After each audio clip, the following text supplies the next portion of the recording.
Welcome, dear friends, to Cardiac Radio, who is joining forces here in this wonderful international Spiritist event. It's the second world meeting of the Friends of Chico Xavier and the works that he left. Does that mean that those who are not here are not his friends? No. That means that you and I and everyone can be his friends. But who is he? In this program, we're going to get to know more of him. If you're asking, is this a new cult around the personality? No. Chico Xavier never wanted any cult around himself. But as much as we contemplate nature elsewhere, when we study the life of a humanitarian, of a spiritist, of someone like Chico Xavier, we are studying the divine works in action. And we are also getting to know of our own potential. So we welcome you to join us in this roundtable conversation. It's not a discussion, it's actually a conversation. We have here with us our dear friend Nora Ramirez, who is in the United States. She lives in Texas. And she has also been doing wonderful works at Cardiac Radio. She's joining us today to share something that she also has learned about Chico Xavier. And we have here with us Peter Hayes. He was once at Cardiac Radio, still connected to us. You can listen to the programs in our platforms. And he's here from New Jersey. He's the president of a Spiritist Center in New Jersey, the Love and Light Spiritist Center. And besides many other things, and a wonderful wife who is a writer, Betty Rosie, he is here with us also to share the much that Chico Xavier has impacted on his life, because that's the theme of the roundtable conversation, the impact of Chico Xavier in our lives. So think about you and the impact of Chico in your life. And also we have here with us John LaRosa, our friend from the Spiritist Society of Virginia and Cardiac Radio. He has been doing so many works. He has recorded so many books that are from Kardec to Chico Xavier, and you have heard of him and from him at Cardiac Radio so many times. And he's also to share the impact of Chico Xavier, not only his life, but the lives of many of us. So we're going to begin sharing a few slides just to inspire us a bit, okay? Before I pass the word and we start talking a little more. I have here, okay. Let me see if this is the PowerPoint that I need. Yeah. When we last visited Chico Xavier City, Peter Leopoldo, we've taken some pictures and want to show it to you. It's so tangible. He was born on April 2nd, 1910.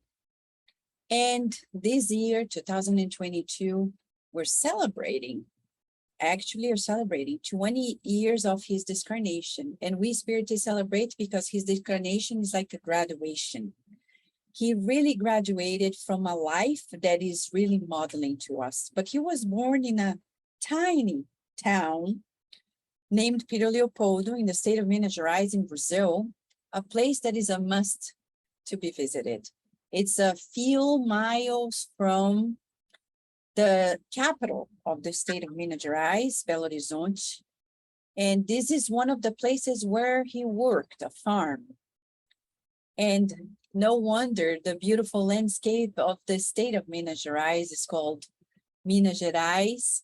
And it's so beautiful because the city of Peter Leopoldo that is in the state of Minas Gerais has this landscape, which is truly amazing, truly beautiful. When we were there visiting with our daughter, we met the president of one of the Spiritist centers that Chico Xavier founded. And we were visiting the replica of his first house when he was born in Pedro Leopoldo. So it's important for us to know that Chico was of a very humble background.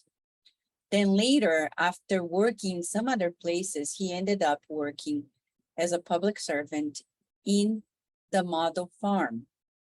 And he worked there until retirement.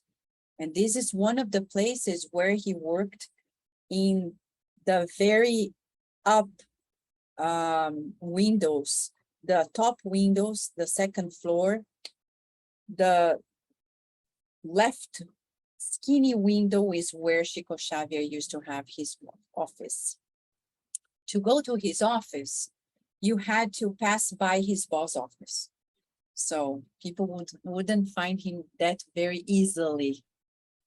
And this is John Harley, one of the main biographers, historians that wrote and have been writing about Chico Xavier. He met him when he was quite young, and he was showing to us one of the farms, Bell. And this was year 2019. Now imagine back at Chico Xavier's time, it's even more modest than it is.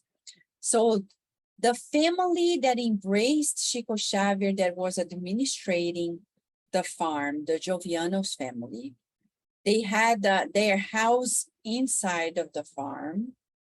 And there, the psychography of some books came along, especially the book Paul and Stephen. And now it's a cultural space about Chico Xavier. So this is the garden that you see nowadays. If you go up in this cultural space, which used to be the house of the farm, and that's one part of the farm. This that used to be a house is now a cultural space. That table is the table where they sat with Joviano's family and had several meetings and several messages from the beyond that are being published almost every year by Vinha de Luz Publisher through the efforts of Geraldo Lemos Neto. And this is the very transportation that he used at the time when he used to be in Pedro Leopoldo. He didn't have a driver's license. He didn't drive any car, and he was transporting himself from home to work in this manner that you're seeing here. This was in the 50s when he was still living there. And that's the very typewriter that Virginia is using there, was used by Chico Xavier and can be seen and visited there. There at the left corner, you can see a little frog, which is like a mini sculpture of a frog that actually accompanied Chico Xavier during the whole time when he was psychographing Paul and Stephen in that very room. When he finished the writing, the frog disappeared. And to date, people wonder what the frog is all about, which is a curiosity for us.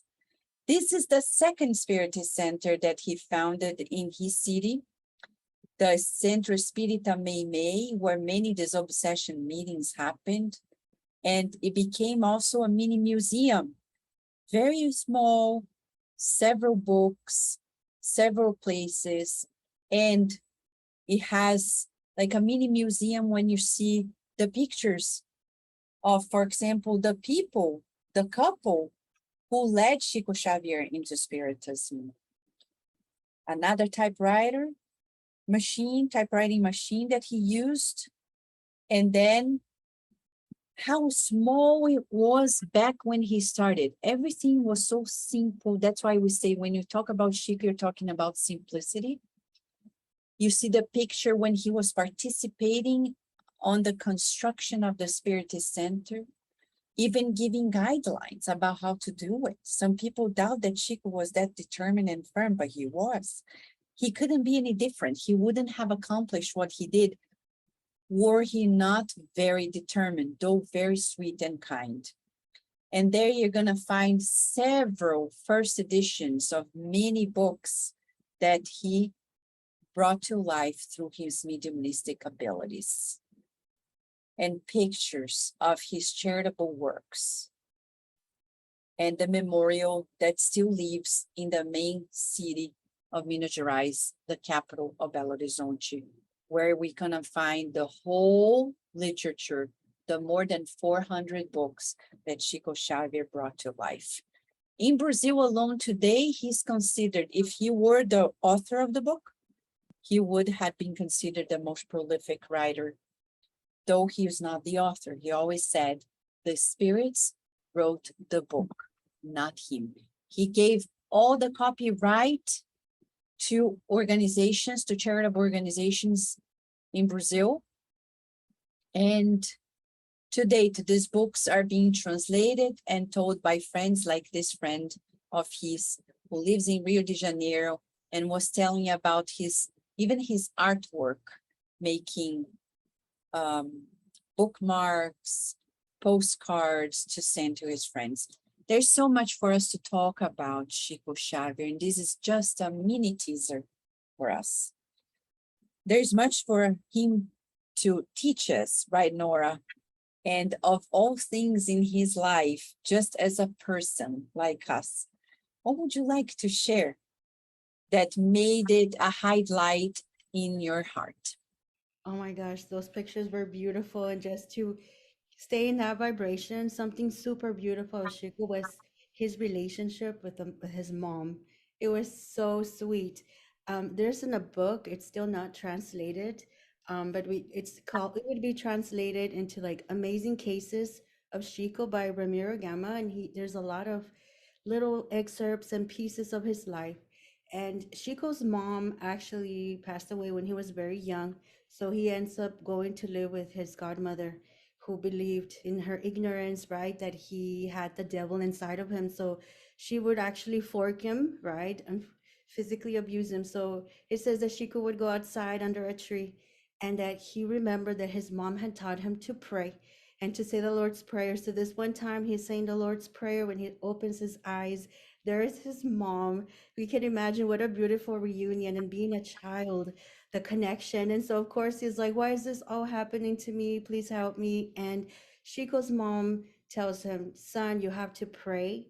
You have to be patient. And everything that you're enduring now has a purpose. It's just making you stronger. Imagine telling like an 8 or 9 year old all of this information.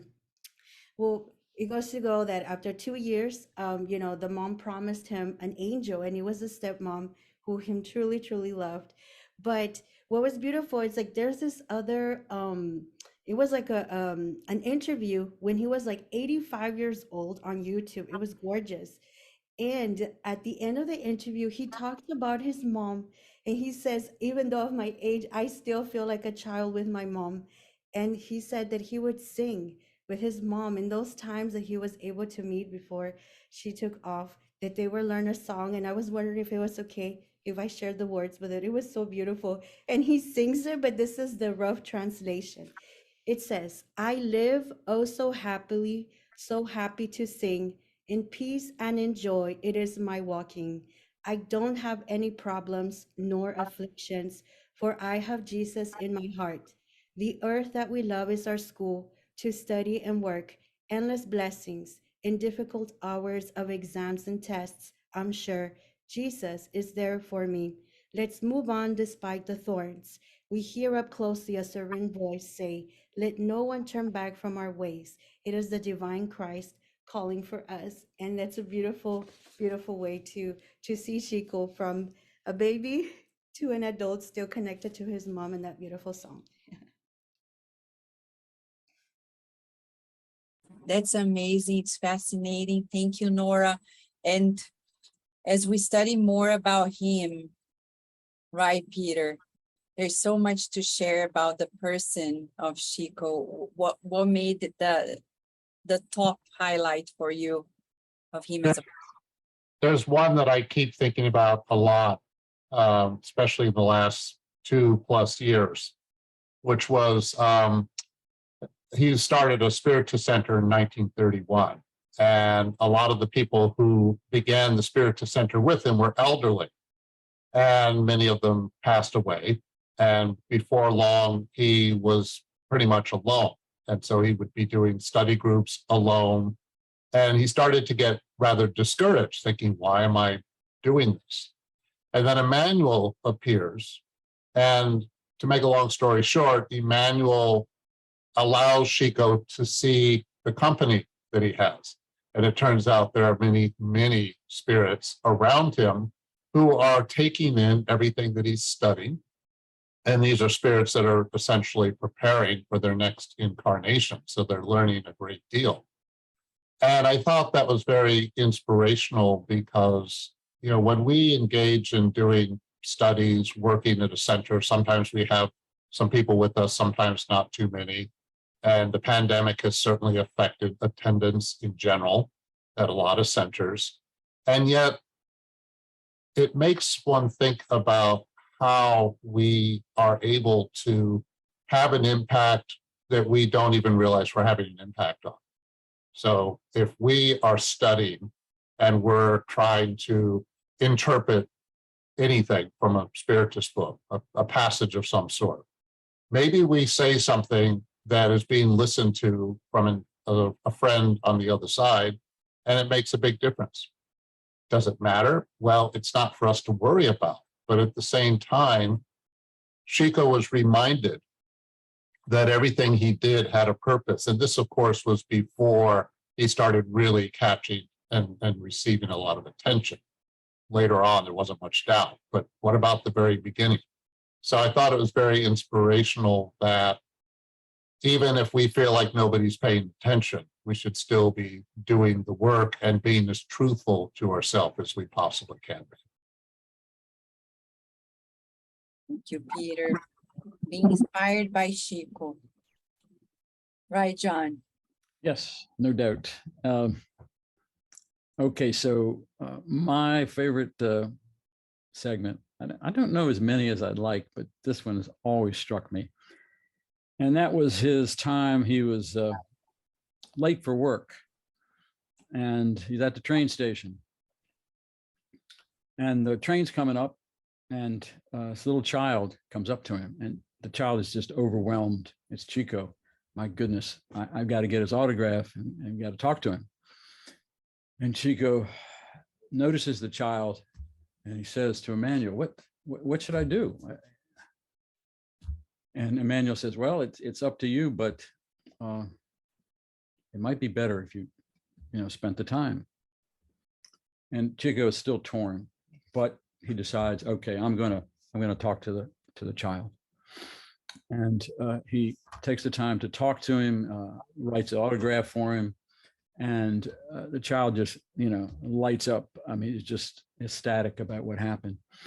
And he walks away, and after he walks away, Emmanuel says to Chico that he was so happy that he allowed that child the time that he did. And of course, that short amount of time that he took, and even though he was a little bit late for work, what Emmanuel stressed to him was how much that meant for him to extend his life, because it energized him for, I can't remember how many years it was, but it was X number of years that he added on to his life. And this is the theme that's over and over again in this man's life. And it's emphasized also the small little things. And Peter, you were kind of hitting on these little things. When you do those little things, they are enormous. We don't give and maybe we shouldn't, but they're so insignificant. They seem insignificant to us, but they're not. And we have the spirits and God and Christ smiling at us. That's it. Yeah, there is much for us. People don't know that at some point he was nominated.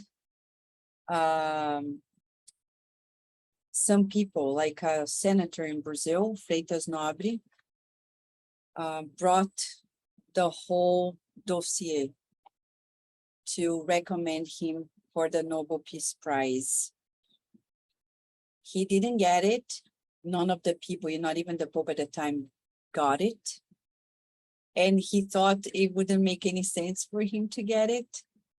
But the impact of Chico Xavier in the lives of people in Brazil alone to date grows as we speak.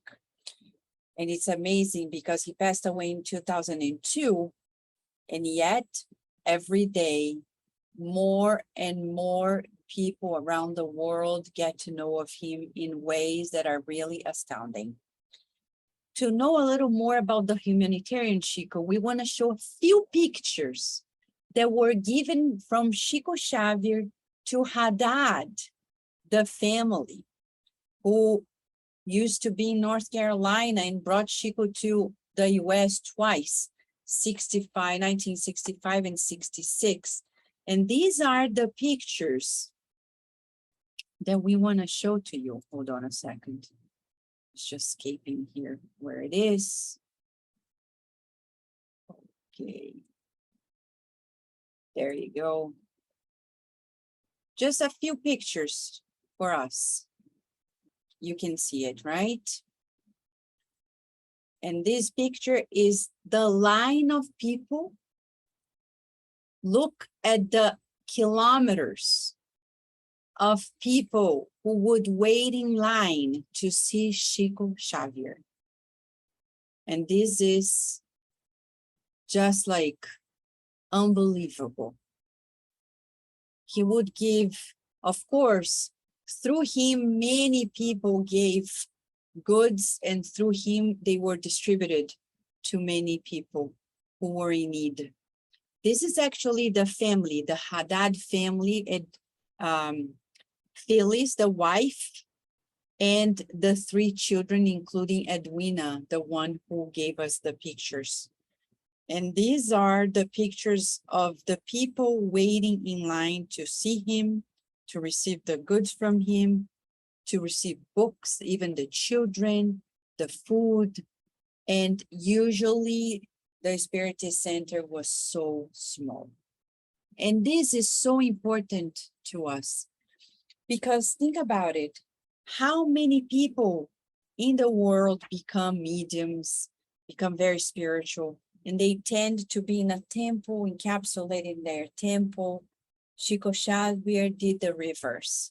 The more he received from the good spirits, the more people he would see and give of himself. He would start a meeting, and if you go to the Spiritist magazine, in last year's issue, if I'm not, I'm the editor-in-chief and I forgot the number of the issue, but I'll tell you later, the precise number. There is a recent issue, I think it's probably the latest or last year's, where Geraldo Lemos Neto talks about what it is to experience one weekend with Chico Xavier, from Friday to Sunday. It's unbelievable. Describing the hours and how he would dedicate himself to people and at the same time be a phenomenal medium, bringing all these books that after his passing still impact our lives. But talking about the humanitarian aspect of his life, Nora, what would you like to share as a main highlight? Oh, on top of being a humanitarian with us humans, a huge highlight of Chico was his love for nature, being humanitarian with nature. He actually, there's a book that he wrote. It's still in Portuguese, but we can translate it. Maybe it's like the little tiny book of nature through the spirit, Casimiro Cunha. And it's a lot of excerpts of just about nature. It's very poetic at first glance, but in actuality, Chico and Spirit Cunha, they're very smart in just bringing that awareness to us, that spiritual awareness of environmental science, right? So a lot of the topics that ranged here are current events here in the US, things that we're like worried about, like global warming, animal rights, like equal, like famine. We still have, like being a teacher too, there's a lot of children to be surprised they don't have food to eat unless the school gives them. But so the topics here are like, he talks about the sun, the moon, sustainable living, like farming, organic agriculture practices. He even talks about pesticides in the soil, pollution, recycling, even about, he talks this really interesting little excerpt. He talks about maintaining our car, and we think we're dealing with car exhaust right at this moment. We saw the differences with the pandemic. I'm like, this is incredible. He shared the little biology of flowers, trees, plants, mountains, rocks, the care for oceans, flood waters, ponds, the beaches. He even talked about the weather, the wind, the rain, the clouds, the floods, the fires. They talked about the preservation of the seed. There's a couple of texts of how do we take care of that seed. Seed is, it's food for us, it's sustenance, right? This is environmental science, the balance of nutrition, having it on the table versus people not having it. How are we grateful? But most importantly, his care for animals, which we know was so much of Chico's part, his humanitarian side. In another book, it's not translated, but just a translation here is called Chico the Barefoot Medium, I guess, by Carlos Bacelli. There's a chapter in there that he wrote a letter to Carlos saying that his precious cat Boneca had passed away, and that he had cried and cried, and he was grieving, and he didn't know how to deal with it, because he said that this was not just an animal. He was a being, right? That also had this special care and mentors. And so humble as Chico to even ask the friends, could you please pray for me while I'm going through this difficulty? So we see the beauty. I'm going to read a couple of excerpts from that book, and hopefully this book is translated, because it is really a poetic environmental science book. He talks about the animals, right? And how to take care of them. It says, in the house of nature, the Father spread with art the blessing of life's light that shine everywhere. These generous blessings, so rich, so natural, are notes of divine love in the spheres of animals. And then he goes, seek to see in all the animals our little brothers. God is the father of wise men, but also of animals. And then to finalize, it says, the animals are of your house also have ties to your lives. The law is eternal, of fraternal duties. Angels take care of men, and humanity takes care of animals. So what a beautiful side of Chico for us to love our environment and our animals. Yeah, it was beautiful. Thank you, Nora. What about you, Peter?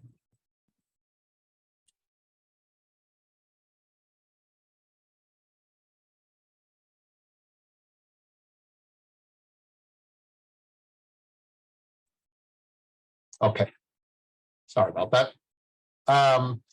I think what is impressive about him is the way he maintained his humility. And there are lots of ways of understanding that, but just to elaborate a little bit on what you were talking about before, Vanessa, about the line of people that would come to see him. I think it was Geraldo Lemos Neto who'd mentioned that he might start signing books at, say, 5 p.m, and it might go until 7 a.m. the next day. So it'd be like 14 hours straight. And the fact that he was willing to take that kind of time for everyone, that he gave a little bit of himself to everyone and would stay until everybody had had their chance to receive what they wanted, a signed book in this case. I think that in itself is impressive. I know one person who became well known, and she used to comment about how much it hurt her hand to sign so many books and things like that. And but the other thing in general along those lines is that when people were calling him medium of the century and things like that, it's very difficult for that not to go to someone's head. And the fact that it didn't, I think it says a great deal about him. And the comment you were making before, Vanessa, about him being nominated for the Nobel Prize and him kind of dismissing it and feeling a little embarrassed by it. He was really committed to doing the work and the generosity of the work. And there are many stories of how Emmanuel kept coming to him saying, okay, you've done this many books now, let's do another 60, and that kind of thing. And then he would say, okay, and he would just keep going. In this day and age, especially, where people put so much emphasis on fame and notoriety and all of that, even when he was well known and people practically worshiped him. Not that they should have, but even if they did, he really didn't take that seriously. He was emphasizing that he was working on behalf of God. And that is a level of if we really see things as we're working on behalf of God and that's it, then it expands humanity and expands our capacity for humanity. And of course, it's very commendable that he could do that, because I think that's a challenge for many of us at times. Truly moving. What about you, John? Yes. This book, Medium of the Century by Guy Playfair, I happened to open up to this little section, and I think it kind of plays into what we're talking about. It was at the end of this particular section that let's see, which was Medium of the Century. No, it wasn't. No, medium is the message. And at the end, it says, one of the most generous tributes to Chico yet published came from a man from a very different background. He was a doctor and a playwright. His name was Pedro Bloch, and he was a Jewish immigrant from, of all places, Ukraine, who is a member of one of Brazil's leading magazine publishing families. And he was commenting on the suggestion that some insisted that Chico was an imposter. Dr. Bloch wrote in 1952, "What a divine imposter he must be to live the life he does of humility and abnegation, to renounce that surprising work whose authorship he denies, and to keep himself isolated in a little interior town when fame and fortune would welcome him with open arms. To find the way to salvation, humanity needs a few million more Chico Xaviers, even if they do not write a single message, for Chico Xavier himself is already a message." What a life to be studied. And when we talk about him, of course, it all began, though Nora mentioned about his mediumistic abilities when he was a child, but it became to life.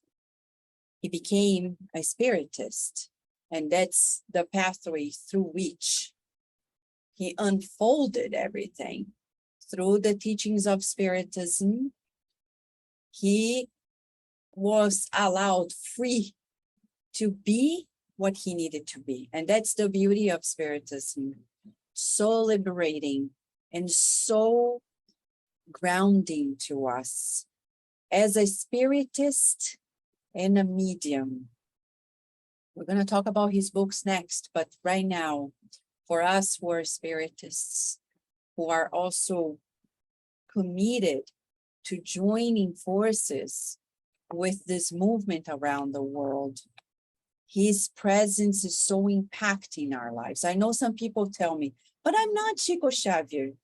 Okay, we're not here disputing who is Chico Xavier, who is not, but certainly his attitude before, the way he embraced Spiritism, the way he blessed his Catholic upbringing, the way he interacted with people of all sorts of backgrounds, religious, non-religious, is something to be emulated. So in terms of being a spiritist, Nora, what in Chico Xavier's life brought to your eyes something particularly fascinating? Well, finding information on him as a medium, being American, for us, Chico is not something that we are born with. He's not common. So our instinct is to find anything in English. Like, is there something about him? And there was actually something, I know we were mentioning this book. I'm just doing a translation here, The Lives of Chico by Marcel Sotomayor. But it was really to tell a story where there was this very famous Brazilian journalist that wanted to debunk Chico Xavier's mediumship, right? And so he goes and, you know, Chico Xavier psychographes and comes up probably what would be like gibberish for the Brazilian Portuguese. And they were like, is this Arabic or what is it? It turns out it was English. Like they had to, like, you just put it like it was backwards English. I guess they put like a mirror or something and it came out. And the message was so beautiful. It said, my dear spiritualist friends, men's learning is nothing over against of the death. Let you support your cross with patience and courage. The pain and faith are the greater earthly treasure, and the work is the gold of the life. But for all of you believing either not, here is our great message. God is our Father. We are brothers. Let us love one another. Emmanuel. So this message comes out from Chico, who is not American, has no knowledge of English, and the journalist's first words are like, you see, you're not a medium. The grammar is wrong. And I was like, okay. So then the story ends where Chico humbly says, oh, I'm still learning English in the spiritual realm, right? So we take a deep breath because as someone who, if I were to hear a medium who is not from my country leave a message in another language, I would be like, what? But you know, the thing is, like, it's interesting. This is a part where I'm going might go a little bit longer, but because I took a little bit of linguistics, I've taken grammar, and also the history of the English language. And in these 3 classes, we learn one thing. The same professor taught all the classes. In the grammar, he said, you're gonna have 2 choices. When you're teaching grammar to your students, you can either be like the very strict grammarian, or you could be a little bit more flexible, right? And he goes, and think about the English language. We have the Old English, like the Germanic, the Beowulf time. Then we have the Middle English, that's the Shakespearean English, right? That's like theater English. We don't even use that. And now we have the current, which is the Latin and the French, and now it's so diverse. And he says, put yourself in that picture when you're looking at a piece of a student turns in a paper. And now think about it from a linguistic perspective. And I know Noam Chomsky has done lots of research of how we acquire language. We have to have certain phonemes. Yes, I know Dr. Anzalone, as a neuroscience, we know there's a lot of neuroplasticity, but there also has to be in the language part, we need like a blueprint of certain phonemes, of certain things for us to make a language, you know? So we like, for instance, when I learned a little bit of Portuguese, I actually used like English and Spanish to help me learn some of the stuff. And it was over time. And I say this because now we go back to Chico's mediumship. There he is with none of this information, and he's saying such a beautiful message. And yet some people just focus on the grammar. There was another message too, but it is so important for us because really think about it. His mediumship. It's not about beginning, middle, and end. It's not about what happened in the past, the present, or the future. We're missing the point. Tuning into Chico's messages is really about the vibration of love, of faith, of courage. For some people, closure, of progress, of, you know, transition, of just all these beautiful things. And it makes a huge difference when we come from that perspective to understanding versus, oh, well, we should have put a semicolon and not a period. I thought that was very interesting. Yeah. Wonderful point. Wonderful point. Peter, what came to you?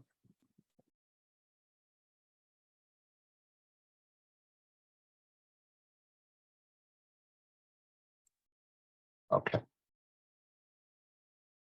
There was an interesting moment where somebody once went to Chico and asked him, you know, Chico, what's going to happen to Spiritism if you stop working? And that's an interesting question because the implication of that question is somehow it's all on his shoulders, that somehow he's transforming Spiritism and it will end as soon as he stops. But Chico's answer was interesting, and it certainly says a lot about him as a person. I'll read it to you. It basically goes like this. He said, my son, mediums are like grass. The more you pull them out of the soil, the more they grow.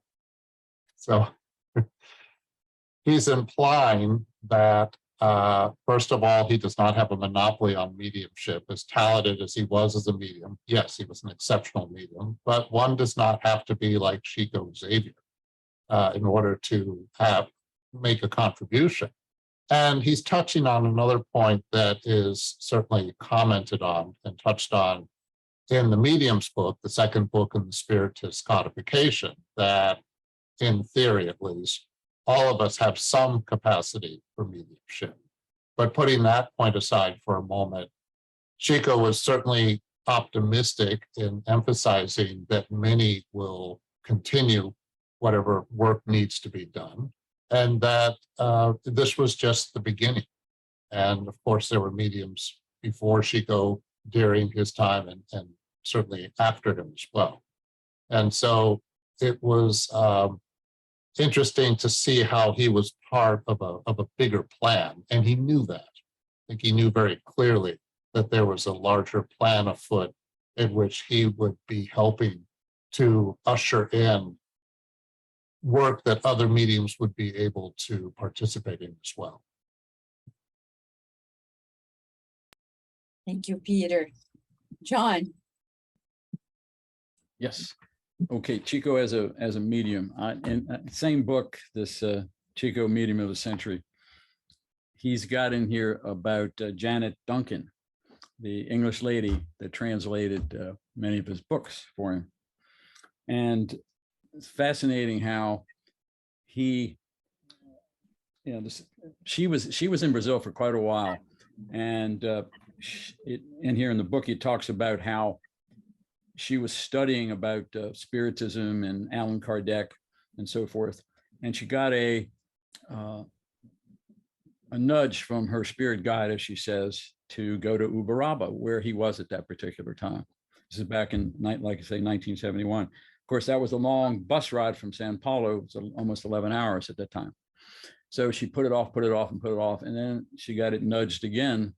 And he said, the spirit told her, all right, this is the bus you take, and this is the day you're supposed to take it. And as the story proceeds, she gets on the bus. There wasn't hardly anybody there, but this one lady came over and sat next to her, and she was telling her, I'm going to see Chico. And she had heard about her, but she didn't know where in Uberaba that he was. So they happened to stop, made a stop, and this couple get on. And the couple, they find out, also is going to see Chico. And guess what? They know where he is in Uberaba.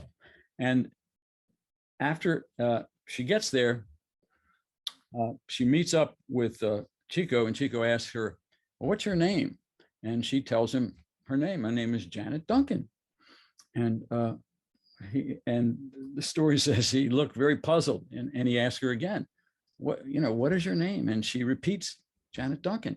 And he says, well, wait a second, I'm going to write your name down. And he writes the name down in the book. And then she shows it to him.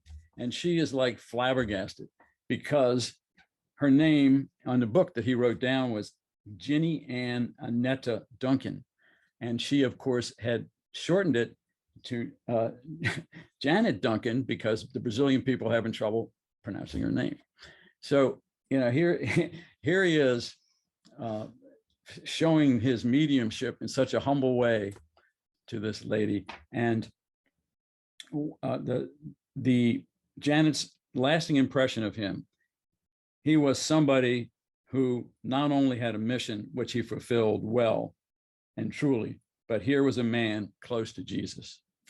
And she went on, she made the trip to Uberaba a number of times. And of course, I think her first book was The Gospel According to Spiritism, was the first one that she translated for him.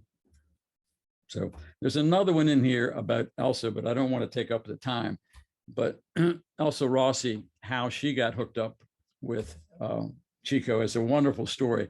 But what again happens, and you see how if Janet hadn't gone through that, she would have never made the connection.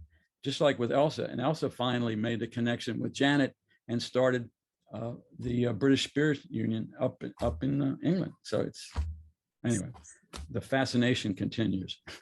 Yes, you're right. And the one, besides him being the person who he was, the humanitarian and the modeling spiritist, one of the most striking things through his ability of psychography is that when he was only 21 years of age, he got his book published. And this book is named in Portuguese, Parnaso de Além Túmulo, Parnassus Beyond the Tomb, which had 259 poems of deceased Brazilian and Portuguese illustrious poets.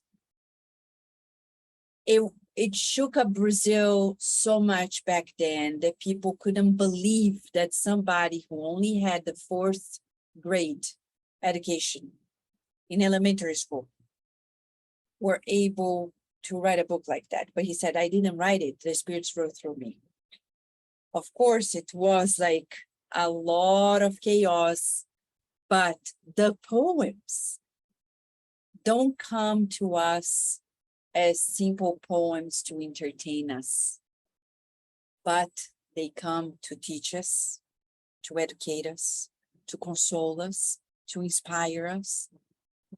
Every single book that was written through his hand, more than 400 books. There's still people counting how many, because today they're finding out more things that he wrote. They're putting it together in books and more books. For us, it took a lot of discipline on his side. Discipline, as Emmanuel, his mentor, said, and his good heart to really think of everybody who, like us, would be here, far away from Brazil, and would open these books and change our lives. Think differently, feel differently, make decisions in a different way. For me personally, the book that really changed my way of feeling life is The Good News, written by the spirit author Humberto de Campos through Chico Xavier. Never forget, when I read that book, I always felt Jesus, but not in that way. It's a book that talks about Jesus in ways unforeseen. It's almost like a movie when you read the book. The book is not published yet, though fully translated. And you can read all of its chapters in the Spiritist magazine, in each and every issue since 2012. It took us 10 years to publish the whole book, quote unquote. The Brazilian Spiritist Federation, we did it because we had to share the chapters with the public in some way and form, though unofficial, but to share with you at Kardec created the Spiritist magazine, a book that brings to us this closeness, as John de Rosa was saying in the description of Guillaume Playfair and Janet Duncan's very words. Jesus, being close to him, makes us feel close to Jesus. When you read those books, any of those books, it makes us feel transported to another dimension. Nora, of all his books, which one touched you the most and why? Oh my Lord, that was hard. I think the Andre Louis series in general, those are really good books. They have a lot of the science and the spirituality in there. I know I've heard first time people say, "Oh, it's science fiction," but let us remember too that what science today at once they would say science fiction. So there's so much in that series, in all the books, that I'm just thinking like, my gosh, I mean, how can we show this to the youth? Because they could get so many ideas, so many scientific discoveries about a lot of things that we can't even imagine. But I have a short story of you, allow me to share. It's actually on the first book, Astro City. I was in Brazil. I was 19, the first time going to Brazil. I didn't know Portuguese, much less Spiritism. And a friend hands me Astro City, writing Portuguese, and says, "You're going to have to read it."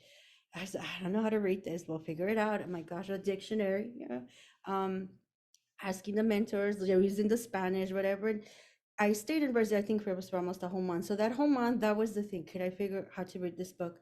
I understood it very broken in pieces here and there.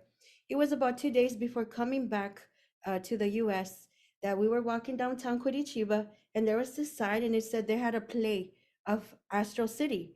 I said, oh my gosh, a play. My friend's like, we need to go in there.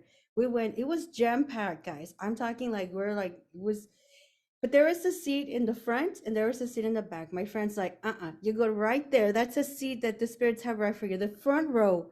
I could not believe it. I have to tell you, I kind of freaked out because it's my first time being in a spirit, into spiritism. I'm 19. So I like sat there and literally the book, what I tried to do, all this stuff, like, oh, that's what it meant. Oh my gosh. So I saw the play after reading the book. I came back super scared, like, wow. But see, that's the thing about Chico's book. If we really were to pay attention, we are always being like mentored and taught by the spirit mentors. And Andre's series, it's just very special. And I thank God they're in English now. Now they're all in English. I'm like, yes, because it was very hard not being to understand them. You're right. They are all in English now and they are fascinating. Thank you. Thank you, Nora. For you, Peter, which book or books impacted you the most? Oh, that is a difficult question. Certainly, I'm very fond of the inspirational books from Emmanuel, Our Daily Bread, The Way, the Truth, and the Life, and Living Spring, and so forth. They're great, but one can like those books for different reasons, because if you want something short, an inspirational message of some kind. But I, too, am very fond of the Andre Louis series. In general, they're great introduction to the way in which the spirit world functions, at least based upon what we've been told. And so it takes a lot of the content of the Spiritist codification from Kardec and grounds it into more specifics, a lot of specific instances, but then it also nicely elaborates. But the book among those that I wanted to focus on is actually the second book in the series, The Messengers. And I took some notes, and I'll share just a few things. Generally speaking, what I like about this book is that it introduces a lot of different concepts which are very important in Spiritism. That's one. But two, it's interesting to see some of the comments that were being made in this book that came out 80 years ago, easily 80 years ago, in the early 1940s. And the book also does one of the things that Spiritism does, which is Spiritism does point out to us that we always need to be mindful of why we're here. Because in the earlier part of that book, there are many commentaries about the number of spirits that come back and they did not fulfill their mission. They made all kinds of promises before they incarnated as to what they were going to do to work on their spiritual progress, and they forgot or they avoided it and things like that. But then there are other things that get talked about in this book. But along those lines, actually, there's a nice quote here. It says, "The one who works for a goal, always listening to the sure voice of higher wisdom, can expect the best. This is not a mere promise, it's the law." So I thought that was a nice one. And there's a moment in the book where a family's praying together. And the comment made was, "Christ taught us that the kingdom of heaven is within us. Consequently, it is in our hearts where we must make the biggest effort, without which we will remain immature, thoughtless individuals." So there's a nice, again, mindfulness about how Christ can work through us, and we need to go beyond ourselves. There's comments in there about the effects of prayer, that it repels lower level spirits and protects us at home. That's a basic concept in Spiritism, and this book certainly touches on that. Another example would be the way thought matters. That's a big theme in the Andre Louis books in general, how much thought matters. And it gives a specific example about thought forms. There's one moment in one of the chapters, chapter 40, that talks about cloud-like lumps floating over streets. The idea is that we create thoughts and we create these clouds. And it goes on to say, if the sick body produces millions of pathogenic microorganisms, so does the sick mind launch millions of mental forms into the environment. And that's just one of the things this book is talking about, the way in which thought makes a difference, how collectively each of us needs to take responsibility for what we think. I mean, we can't be perfect. Of course, we're going to have bad moments, but are we habitually engaging in negativity, for instance, things like that? A few others. This book also talks about ecology. Again, early 1940s, as Nora was commenting on. It talks about ecology and the need for sustainable development. And I think that was interesting because that's at least, I don't know, 25 years easily before this started to get talked about. And I may be wrong in saying this, but I believe the idea of sustainable development was more widely talked about probably in around the 1990s or so and going forward. So nowadays we think about this more and more, but to be talking about this in the early 1940s, I thought was interesting. So this book introduces a lot of things along those lines. It also reminds us about the need to be patient with the slow progress of humanity, which I know can be very frustrating. People look at the state of humanity and how we look like the end is around the corner and things like that. But the book is saying, look, we have to really take the long-term view, which again is essential. One of the essential core points that Spiritism makes. There's the past, present, and future, and we need to look at it from a much broader perspective and not just the very here and now.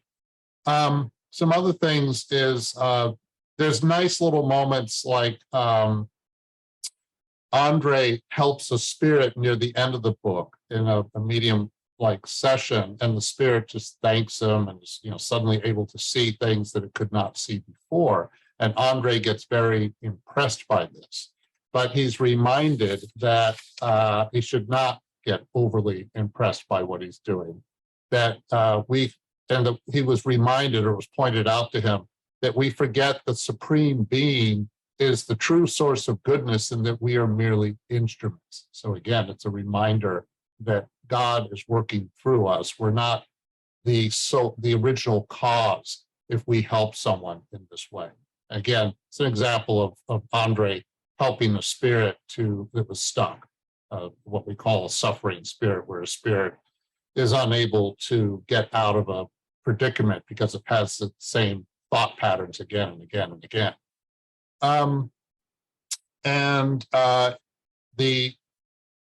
The skeptic, there's a moment in this book where a skeptic is addressed, someone who's very materialistic. Another thing is there's a discarnate woman, a spirit that's put to sleep, again, as a way of helping her. And the thing that I thought about when I first read this is a lot of Spiritist centers, in terms of the work they do in mediumistic meetings, some of the approaches that are used in Spiritist centers today are picked up in this book. And I must admit, I haven't researched this exhaustively, but I started to think, well, maybe some of the practices were inspired by books like The Messengers in some ways, in terms of what to do with suffering spirits and some of the approaches taken. So again, I like how this book introduces some of these ideas, several of them, and then many of them can be expanded on. I'll just mention one more. I don't want to keep going, but for example, near the end of the book, there's a person named Fernando who's dying, and he did not take very good care of his body. And Aniceto, who's a spirit guide, sort of a source of inspiration and wisdom in this book for Andre, and Vincent, who's his colleague.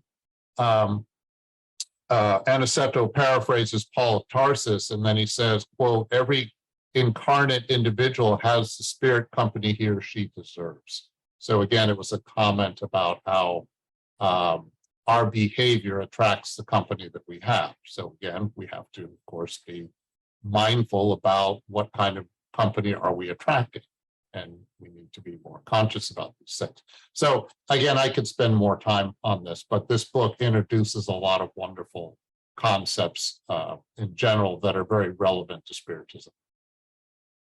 Thank you, Peter. It's very inspirational to know that there's so much to learn in these books. What about you, John? Well, I've had this question before, and each one of Chico's books that he's psychographed have contribution after contribution. And Peter, you kind of went into how many contributions there are in those books. And the way I like to answer this question, the way we like to answer this question is, all right, what made the most impact on you? And I have to go back to 2,000 years ago, made the most impact on me. And why did that make the most impact on me? And I go back to that situation where Publius Lentus, sent by Livia to go visit Christ to see if he could help Flavio with her chest congestion and so forth. And he meets up with Christ. And of course, Christ gives him the ultimate request, asking him, would you like to follow me? And of course, Publius Lentulus, in his pride, decides not to follow Christ and is even skeptical about whether or not his daughter is healed. Of course, Christ told him, go, she is healed. And of course, when he gets home, he finds out she is healed.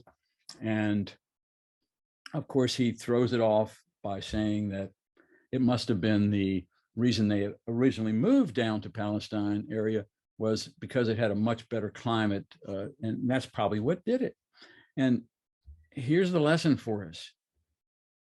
He put himself in this vein as the Spirit Emmanuel now for millennia to make up for that situation. And we get opportunities all the time. And so we must be aware enough to take advantage of those opportunities so we don't put this off for another lifetime. Because as we all know in Spiritism, the opportunity is not one that comes up so often. You're going to spend a lot of time up there in heaven studying, helping before the next opportunity arises. So that's the reason that book made so much of an impact on me. 2,000 years ago. And those novels, because they're true accounts, but they are in the novel format and style, 2,000 years ago, 50 years later. And then Hail Christ, Renunciation, Paul and Stephen, certainly, as John is saying, remind us of the call every day for us. To wrap up this roundtable conversation, we have another aspect of Chico Xavier, and that's why we put this background here with us, because Chico represents to us this model of the human being of the future. When we think of the future on Earth, the ultimate frontier is not about Mars and Jupiter or anything. The ultimate frontier is within. And thinking about all the virtues that he displays and he cultivated, altruism is the ultimate one. Altruism, prioritizing the well-being of everyone and working upon it day and night, made Chico Xavier for us, the Christ-conscious being, showing to us and proving to us time and again that the model that the Christ brought to us is possible. It is possible. For those who say the bar is too high, it's a matter of effort and repetition. But Nora, what would you say in terms of him and being this model of human being in the future? So I think this is on Amazon Prime. It's a documentary that it's called Data Limite. And it talks a little bit, it was a great example. There's a little bit of everything, how Chico takes the future of humanity in different ways. But what's different, what was really beautiful really was the advancements that we will have, especially in the science. There's just something about him talking about how spirituality and science will kind of blend in and start to make sense, right? Talking about a future with so much technology, the advancements in medicine, also think about how this will facilitate us to be living and cohabitating in more peaceful ways, to be more understanding to things about hunger and all these things. Equal opportunities for all would be something that, to me, when I saw that would be possible. We talked, I know there's a lot of talk of the world regeneration, right? But there is something super interesting, because I'm like, okay, what about us here in the US? And in one of his shows, it's the Pinga Fogo, which was this show. In the first interview, they actually asked him about different people, and one of them was John F. Kennedy. And he said something like, I paused when I heard that, and I went back. I was like, what did you just say? And he says, Kennedy continues to work on the spiritual realm in the progress of ideas of emancipation, integration of races, and the fraternity of American people. And I said, wow, that is unbelievable. So we could say that every country, every nation, we have our own help, our own boost, to not only help us in that science perspective, but to also be working on this morality, as you said, Vanessa, right? So I guess to wrap this up, a future in Chico's eye would be one of kindness, compassion, advanced science, but always service to others, because that's the only way we can get to those places, helping each other out. So it's beautiful. Wonderful, wonderful. How about you, Peter? I'd like to share with all of you a passage I came across from Chico. It's called Not to Lose, and I think it's an interesting commentary about what to hang on to. And he basically put it this way: may God not permit me to lose my romanticism, though knowing that roses do not speak, that I do not lose my optimism, though knowing that the future that awaits us is not a happy one, that I do not lose my will to live, though knowing that life is in many moments painful, that I do not lose my interest in making good friends, though knowing that as the world turns, they wind up departing from our lives, that I do not lose the will to help people, though knowing that many of them are unable to see, to recognize, and to return this help, that I do not lose my equilibrium, knowing that countless forces desire my downfall, that I do not lose the will to love, though knowing that the person that I love best may not share the same feelings for me, that I do not lose the light and the brilliance of my eyes,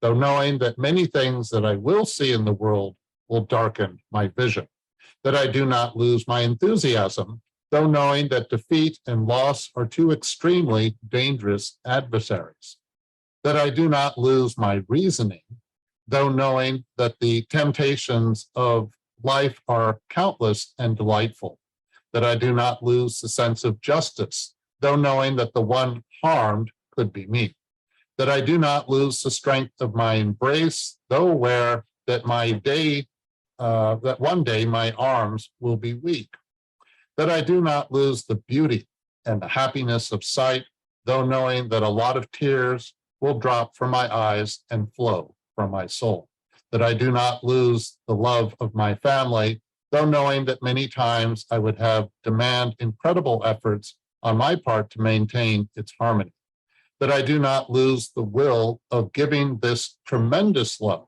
that exists in my heart, though knowing that often it will be subjected and even rejected, that I do not lose the will to be great, though knowing that the world is small, and above all, that I never forget that God loves me infinitely, that a small grain of happiness and hope within each one is capable of changing and transforming anything, because life is constructed in our dreams and is summed up in love. I thought of this because it's a call to be for us to be courageous and to try to maintain courage. And when we think about being a human of the future, well, all of this is stuff that we all need to work on as we move forward into the future. Very inspiring. Thank you, Peter. What about you, John? Okay. The men of the future. I think I wrote this a little bit when I was listening to Geraldo Lemos Neto, and then this book here. Chico demonstrated and taught us how to love one another, how to be more humble, patient, to respect differences, thereby respecting one another. How Chico lived his life was a small window into how our Master Jesus lived his life some 2,000 years ago. When one watches that YouTube that Nora mentioned, Pingo Fogo, the video, one can get an understanding of what he embodied.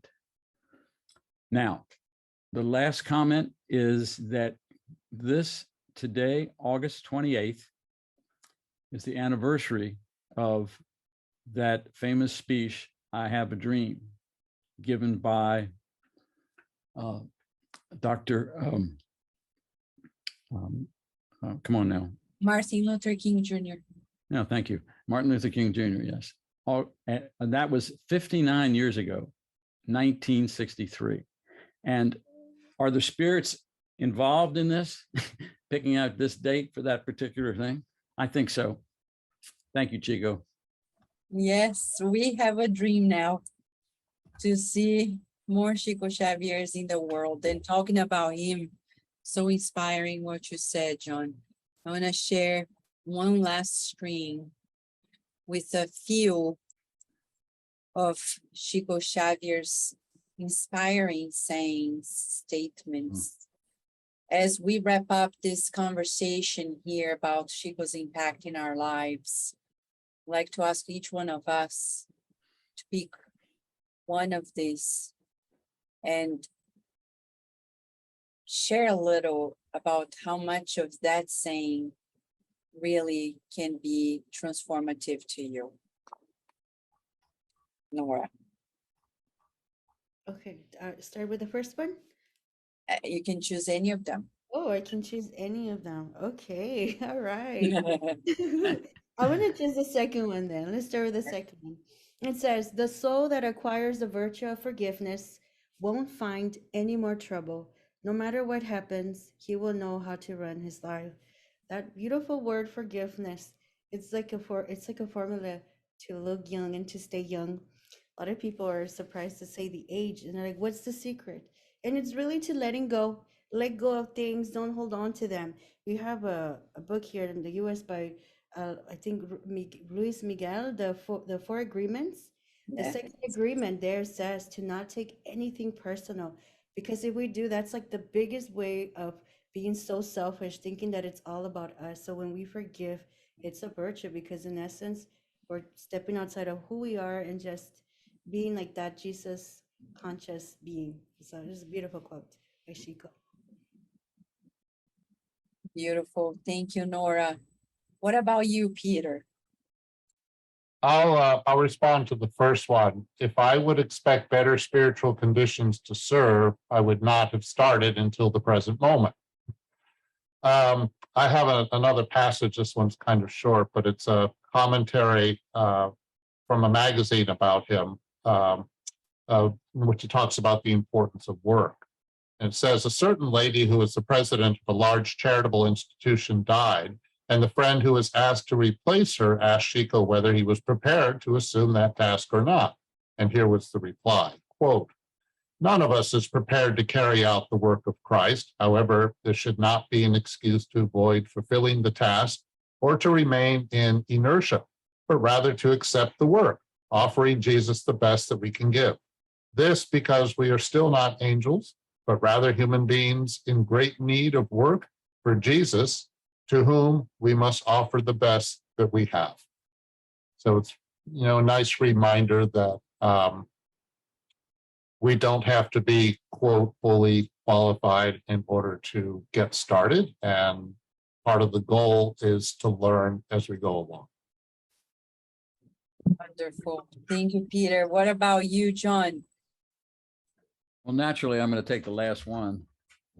Though nobody can go back and make a new beginning, anyone can start over and make a new ending. I think it kind of speaks for itself, but each day we arise to a new beginning. And we can certainly make a much better ending each day. It's just a matter of, as you said earlier, Vanessa, effort and repetition is the only way. And as Kardec mentioned, without charity, there is no salvation. And effort and repetition is what gives us that charity and that salvation. And friends, as Chico Xavier used to say, Jesus Christ did not ask us much from us. He did not demand that people climb Mount Everest or make great sacrifice. He just asked that we love one another. Seems simple, but when he says love one another, he includes the enemies, adversaries, the criminals. And Chico Xavier, in a beautiful passage, when he was visiting the largest penitentiary in São Paulo, in Brazil in general, Carandiru, which I happened to visit myself when we were with the graduate school. He, at the end of the visit, he wanted to embrace, to give a hug, and kiss the hands of every single prisoner. And the director said, no, you can't. I would have to have my men pointing the guns, preparing to shoot, because they might. And he said, no, they won't. And he was able to hug everyone, the most dangerous ones, without any problem. Chico Xavier certainly emulates Jesus and brings to us. It's the dream that John said that comes true. The Jesus dream. When he said, follow me, Chico Xavier not only followed him, but proves to us that it's possible for us to walk the same path as long as we're willing to love. And right now we are going to thank each one of you. Thank you, dear Nora. Thank you, dear Peter. Thank you, dear John, for your time, for the wisdom in your words, for sharing your love as well with all of us, making us feel how privileged we are in knowing of this divine man on earth, Chico Xavier, that is stimulating us, encouraging us to be divine as well. We want to thank everyone who is watching, and we hope you got inspired too. If you have any question, if you want to talk to any of us, write to kardecradio@gmail.com, and we'll forward your message to any and everyone here so we can be in touch. Thank you very much.